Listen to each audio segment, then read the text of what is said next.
हमारे पास क्योंकि इतने सारे क्वेश्चंस आए, डीएम्स आए ऑन मेंटल हेल्थ और पहले भी बहुत दफ़ा मैं इस बात को ज़्यादा से ज़्यादा बात कर चुकी हूँ इस टॉपिक पे कि हमारे जितने भी क्लाइंट्स हैं, पेशेंट्स हैं, वो स्किन ट्रीटमेंट्स के लिए आते तो हैं, लेकिन उनके दिमाग में क्या चल रहा होता है, I can not read their minds. And for those reasons मैंने आज एक बहुत ही खूबसूरत दोस्त को बुलाया है जो कि बेतहाशा अमेजिंग एक्ट्रेस रह चुकी हैं, प्रोजेक्ट्स करती हैं। अभी 1 साल का उन्होंने गैप लिया हुआ है because she has started doing therapy on mental illness and well-being for individuals, and she works for Therapy Works. She's an entrepreneur and she's an amazing person. And recently मैंने उनका एक ड्रामा रिपीट किया because अक्सर ड्रामे हम बीच में छोड़ देते हैं फॉर सम रीजंस एंड पूरे नहीं कर पाते हैं। I was like I need to finish that drama. उसकी स्टोरी बड़ी अच्छी थी। हम उस ड्रामे का नाम आपको तो ज़रूर बताएंगे, लेकिन उसमें उन्होंने एक रोल किया था जिस रोल का नाम था, कैरेक्टर का नाम था Shabbo. And such a beautiful expression she gave. And when I saw first time her Instagram profile, I was like, I have to invite her to my show. And later on I found out that she works for Therapy Works and she is working as a therapist. I think today's conversation is going to be very interesting with her because she's going to also tell us how the stress level affects our skin and our overall body. Please welcome the beautiful, most amazing inside out person, Kaif Ghaznavi. Hello, Kaif. Hi, How are I'm you? good. What Thank you. does Kaif mean? Oh, Kaif बजाते खुद एक मुज़क्कर है और अब अकेला नाम खाली नहीं होता।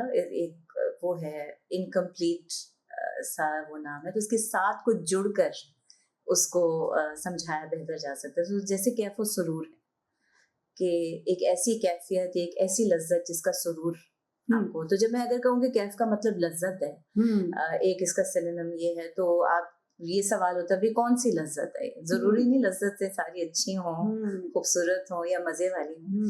कभी कभी लज्जत की जो लत होती है वो कुछ और किस्म की भी होती है। तो लेकिन हमने ज्यादातर आसानी के लिए, आपके ऑडियंस के लिए कैफ व सुरूर, इसका ये मतलब। ब्यूटीफुल। मुझे जब मैं इस मीडिया इंडस्ट्री में कुछ साल पहले आई और मैंने कुछ ड्रामे किए, तो मुझे वो लोग बहुत अट्रैक्ट किए। एंड मैं बड़ी खुश हूँ आपके प्रोफाइल को भी पढ़ के कि अपार्ट फ्रॉम एक्टिंग, जब एक एक्टर का साइड पे एक और they are hustlers and they're not just into acting and they're entrepreneurs as well. How was your transition? आपका कैसा वो वक्त गुजरा when you were thinking of being an entrepreneur? Did you become first an entrepreneur or did you first become an actress? What came first to you and how did you think of having that transition into a different career? And of course, it's very impressive because I know how tough it is to run two things at the same time. Thank you. I think Naureen, इसका बहुत important जवाब जो होता है वो मैं हमेशा इस बात को इम्प्रेस करती हूँ कि the first thing that really arrived was awareness. To know that within this system of the ecosystem of my body, I was able to dance, act, sing, and also I had a vision that I could see the potential of what something could become. And this was from a very young age.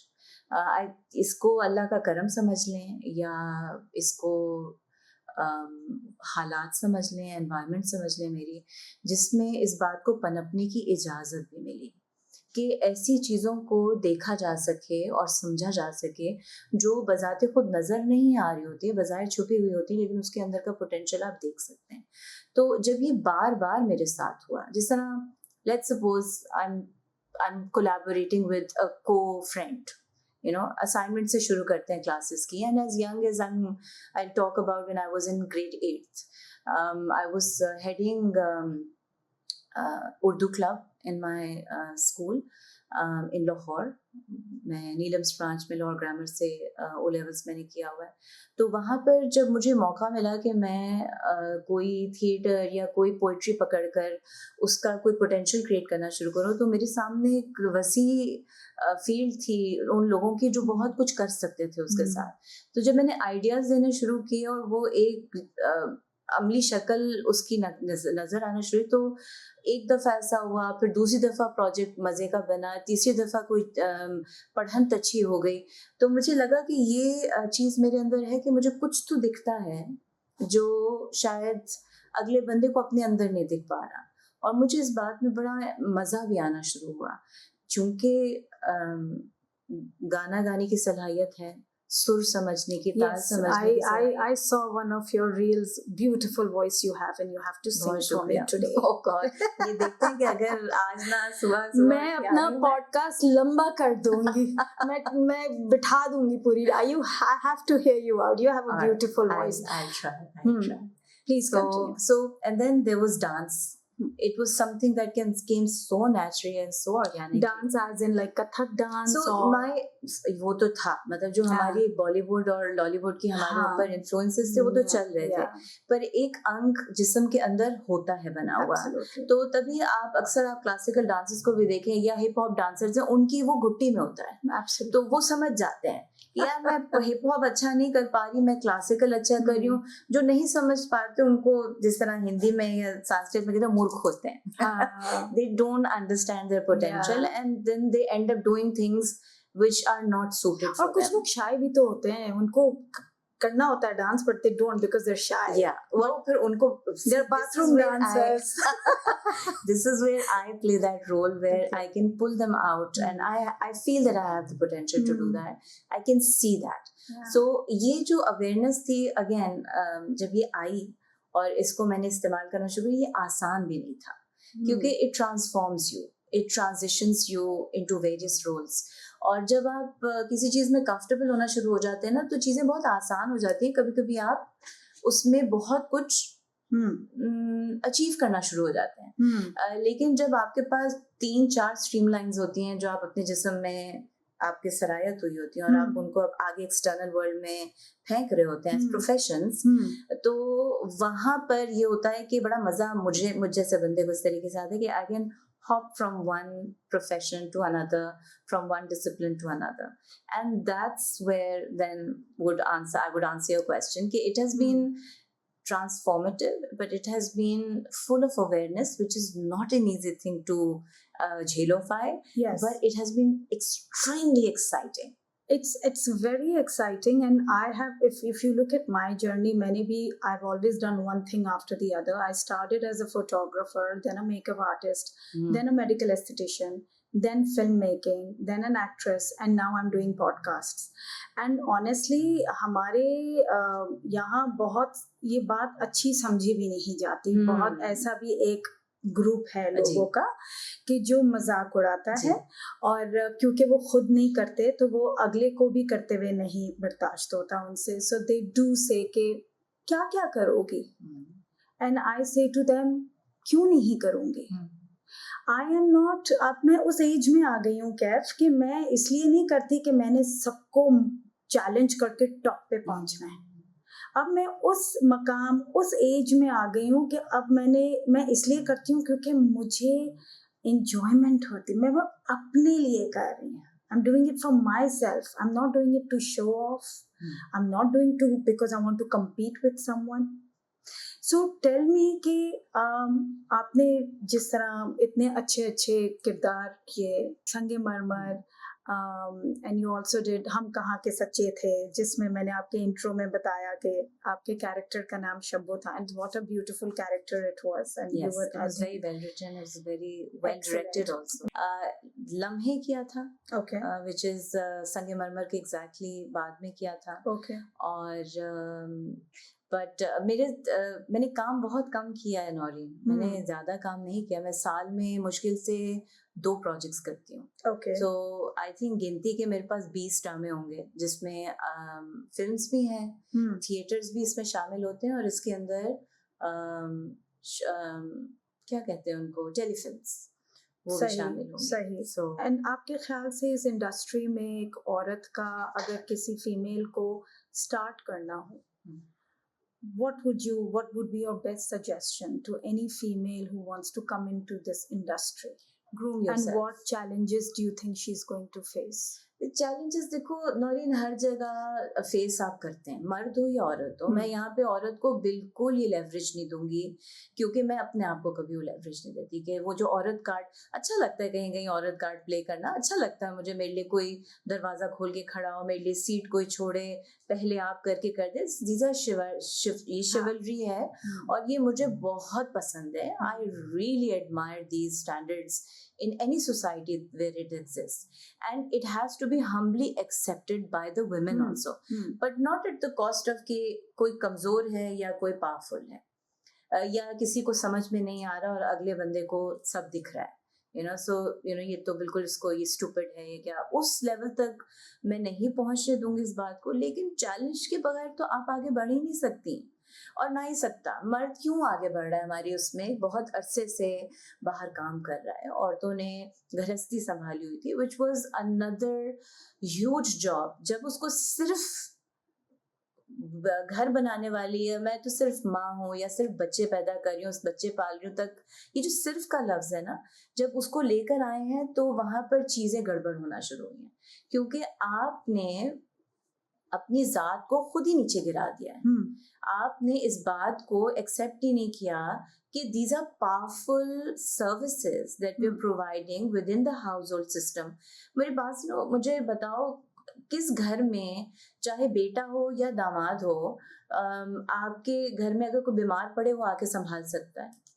सहन ही नहीं कर सकता। उसके अंदर ये जिबिल्लत ही नहीं है कि वो एक बीमार आदमी को पेशेंटली हैंडल कर सके या नर्चर कर सके।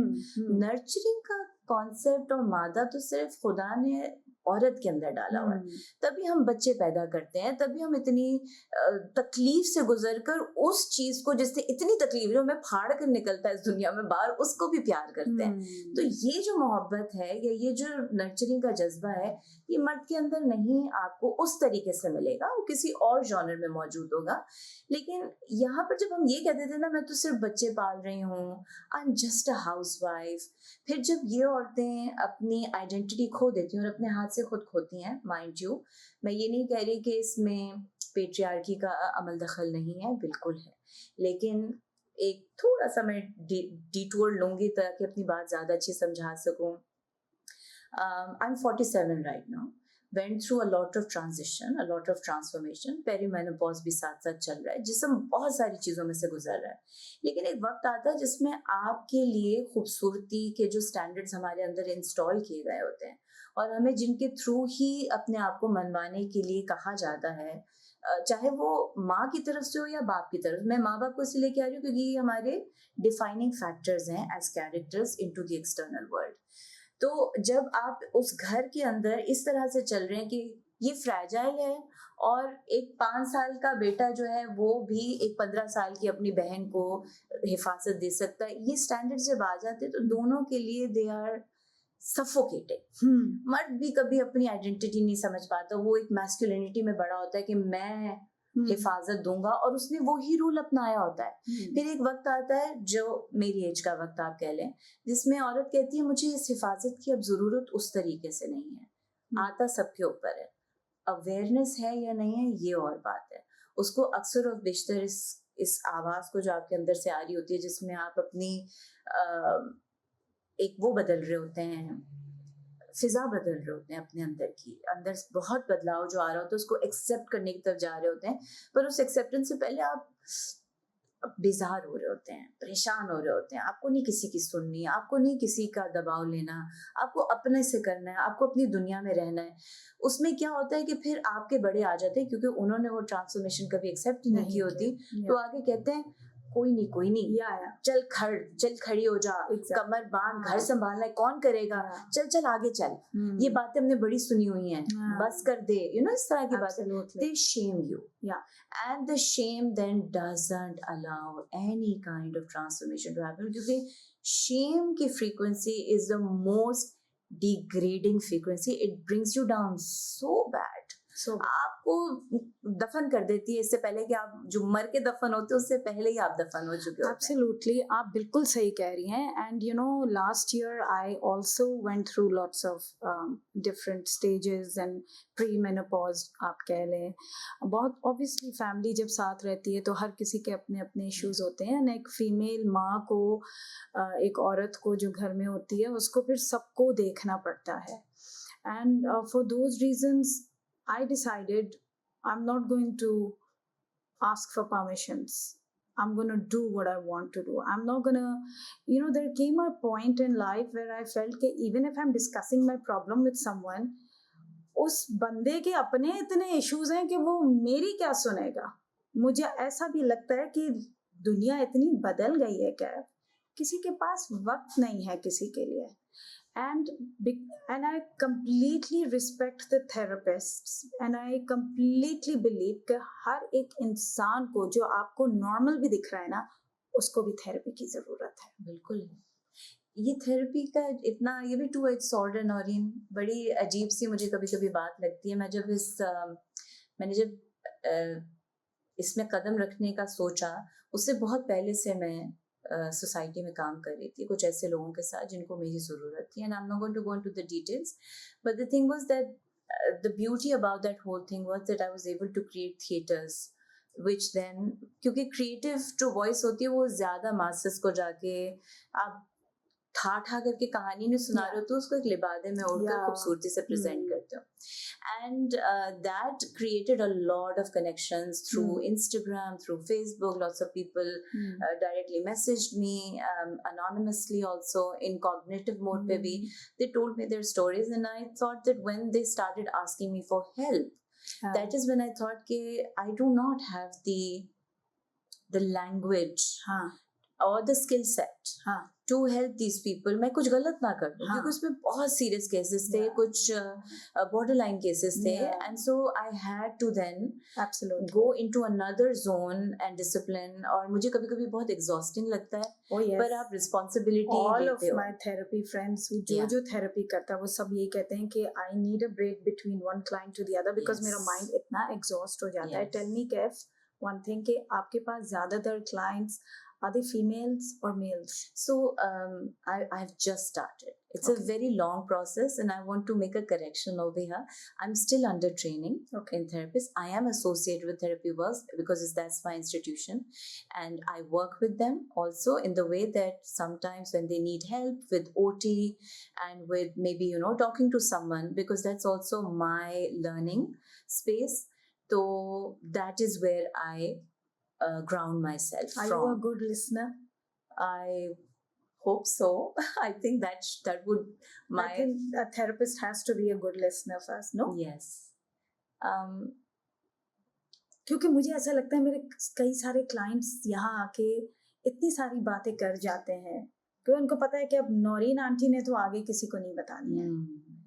तो मैं वक्त के साथ I became a very good listener. Yes. And I felt कि ये लोग इसलिए दिल आके हल्का करते हैं because मैं इनकी बात सुन रही होती हूँ while doing the treatments. So a therapist, I think if anyone who's a good listener, लोग चाहते हैं हमारी कोई बात सुने, बीच में कट ना करे और negate ना करे. Yes. या रिडिक्यूल ना करे. Yes. या ये ना कहे ये तुमने क्या बात कर. ये तो across the board, irrespective of any gender and age and class, everybody listens to it. कि किसी ने कहा मेरा बड़ा दिल दुखा, उसने मुझे ये कह दिया, तो आगे से जवाब आता है ये क्या बात, इस पे कौन सा दिल दुखाने की बात, तुम तो बहुत जज्बाती हो, तुम तो. और ये मर्दों को भी सुनने को मिलता है. कभी कभी इट वर्क्स, कभी कभी यू वांट कि वो कोई झंझोड़ दे यूं करके, और कभी कभी most of the time it makes you feel rejected, unheard, unseen, invisible, and that's not a very nice place to be. आप इंसान इस दुनिया में जब आप किसी के साथ खड़े होते हो आपको दिल कर रहा होता है कि यार मुझे देख रहा है, अच्छा लगता है. खुदा के साथ भी तो हमारा यही वो है ना कनेक्शन है कि शहरत से करीब है और हमें देख रहा है, उसको हमारे दिल के सब हालात पता है और इससे बड़ा सुकून मिलता है. और इससे एक और जगह भी बनती है जिसमें हम उससे इख्तलाफ करते हैं, उससे लड़ जाते हैं, उसे कहते हैं तू तड़ाक करते हैं. तो जब जो हमारी रिलेशनल स्पेसेस हैं, जिसमें हमारे दोस्त अहबाब हैं, जिसमें हमारे ख़ानदान वाले हैं, जब वो सुनते नहीं हैं और बिलीव बात ही नहीं को करते ना, माइंडसेट ही कहीं और होता है जी ना जी उनका. It's also because of the generational gap. Generation gap also we not been conditioned. Yes, and lack of exposure. Lack of exposure also, बिल्कुल सही बात है. आप अगर अपना कोई दुख जिस तरह बता रहे हैं, फॉर इंस्टेंस कोई मुझे आके कह रहा है मेरे खामंद मुझे बहुत मारता है और मुझे बड़ा धुतकारता है, और मैं उसे ये कह दूं वे छोड़ क्यों नहीं देती, और अगर साथ ही रहना तो कंप्लेन ना करो. हाँ, तो यहाँ पे अगला बंदा कहता है यार मैं मर जाऊं क्या करूं मैं, मतलब कोई सुना भी नहीं सकती किसी को थोड़ी देर के लिए अपना दिल का हाल. Coming back to your acting career, you know, जब मैंने आपका रोल देखा, मैं अक्सर लोगों से जब मिलती हूँ और लोग कहते हैं कि भाई अगर एक्टिंग करनी है तो मुझे तो ऐसा रोल करूँगी, मैं ऐसा वैसा रोल नहीं कर रही.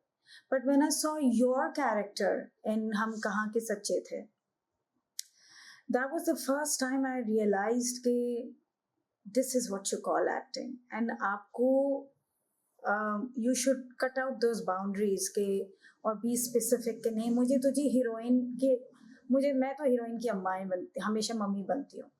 And I'm bored of it. And लोग कहते हैं कि जी आपको माँ का रोल करना है. मैं कहती हूँ माँ का रोल तो है, कैरेक्टर क्या है मेरा? What's the character?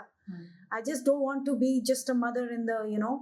So when I saw your role in कहाँ के सच्चे थे and you played शब्बू का role, and I was so amazed and I said कि I wish कि you know हमारी जो इंडस्ट्री है या हमारे जो upcoming artists हैं वो इस बात को समझ सकें कि रोल कोई भी हो, एक्टिंग आनी चाहिए. You know, you should be able to accept any character that is given to you.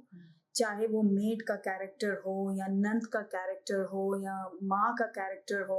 बस ये है कि हमारे ड्रामों में जो मदर्स दिखाई जाती हैं उनका अभी तक इतना कैरेक्टर डेवलपमेंट नहीं दिखाते अभी भी. They just the mothers are just playing the mothers role because एक हीरोइन की अम्मा चाहिए ड्रामे में and she is just there. So, how was your experience doing हम कहाँ के सच्चे थे? Can you tell us few incidents about it? Was it a smooth transition for you? Was it a tough character for you to play? Was it an easy? How was it? Was it challenging for you? मैंने आज तक कभी ऐसा role किया नहीं जिसमें मुझे challenge मैंने चाहे अगर आ रहा हो या ना आ रहा हो मैंने खुद को ना दिया हो. Okay. क्योंकि जब भी कोई कैरेक्टर मुझे अडॉर्न करने को कहा जाता है, एक तो बहुत इंपॉर्टेंट चीज़ है मैं देख रही होती हूँ कि डायरेक्टर उसको कैसे लेके चल रहा है. क्योंकि डायरेक्टर इवेंचुअली कहानी तो उसी की लेंस की होती है ना. How is the director approaching this particular character, उसमें फिर मेरा इनपुट वो कितना ले रहे हैं.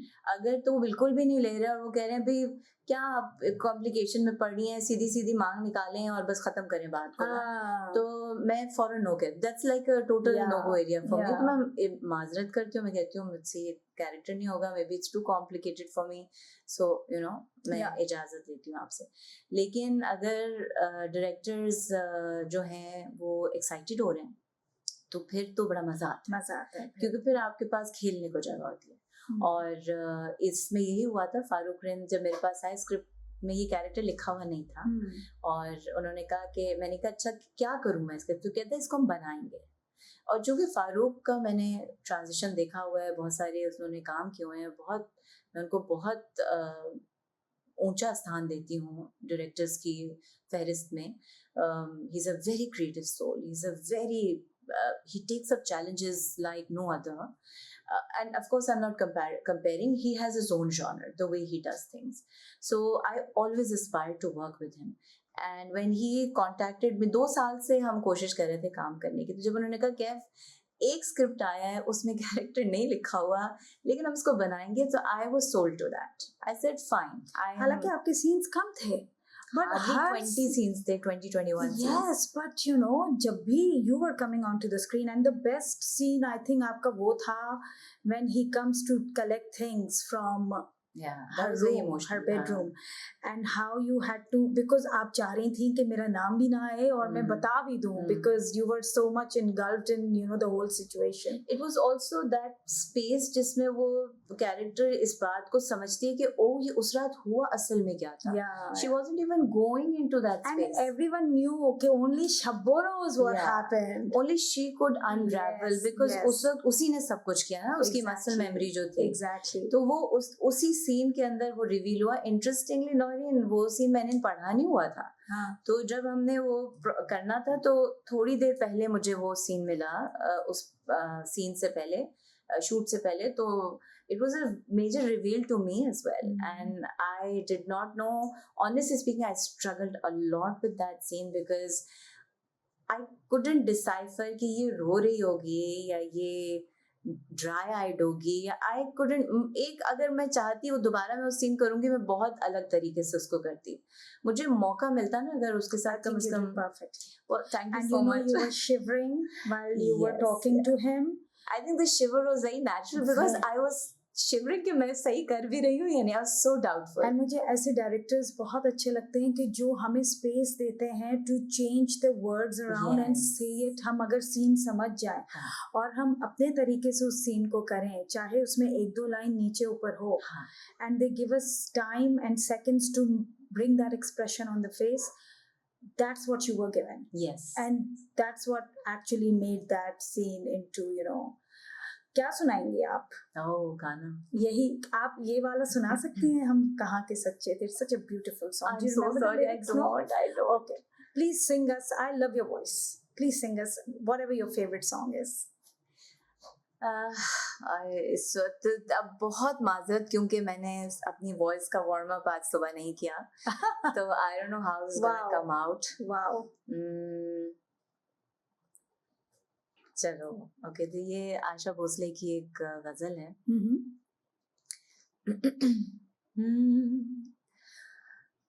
आ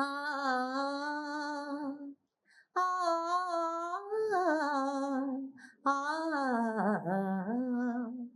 आ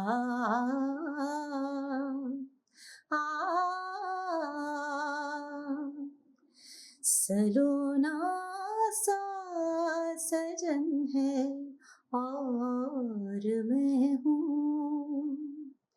सलोना सा सजन है और मैं हूँ.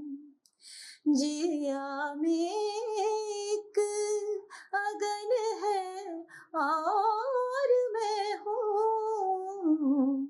सलोना सा सजन है और मैं हूँ.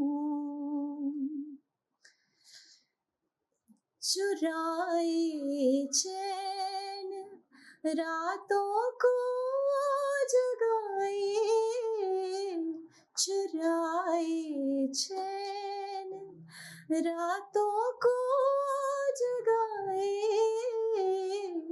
पिया का ये चलन है और मैं हूँ. सलोना सा सजन है और मैं हूँ. जिया में एक अगन है और मैं हूँ. सलोना सा सजन है और मैं हूँ. I'm getting goosebumps. Beautiful. Beautiful. You have such an amazing voice. और मैंने आपके इंस्टा पे एक रील थी जिसमें आपकी दोस्त शायद पीछे से कुछ कर रही थी. I could tell. Only we can allow Chaddi, but I could only allow Manne to do this behind me. And you were singing. I'm like, oh my God, she has a beautiful voice. Thank you so much, Kaif. Thank you for having me. मेरा दिल नहीं भरा तुमसे. हम दोबारा बैठ जाएंगे. हम दोबारा मेरी पॉडकास्ट में आना. done. Oh yes, I forgot to tell you guys that she also does podcasts and बहुत amazing topics हैं जो आप cover करती हैं माशाल्लाह से.